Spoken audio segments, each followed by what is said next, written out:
Lyari town में chairman Nasir करीम हो या नौजवान म्युनिसिपल कमिश्नर हम्माद एल्डे खान, वो लोगों को सहूलियात की फराहमी पर यकीन रखते हुए कामों को अंजाम दे रहे हैं और खुसूसन पार्कों की तामीर पर मुकम्मल तौर पर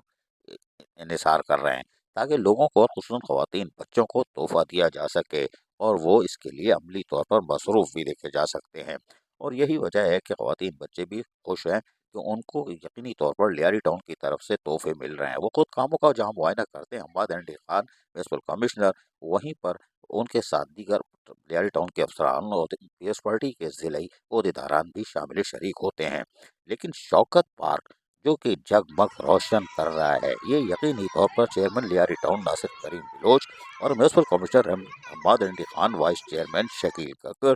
का भी तोहफा है, जो कि आज लोग खुश हैं और यकीनी तौर पर लियारी टाउन खवातीन बच्चों की भी खिदमत में पार्कों का तोहफे पे तोहफा दिए चली जा रही है। ये एक अच्छी खबर है लियारी टाउन से कि वहाँ पर भी साफ सुथरा फ़ज़ाई आलूदगी से पाक माहौल फराहम करने के लिए कोशिशें जारी हैं। अजीज़ आरिफ, KBS बलियाती न्यूज़, कराची।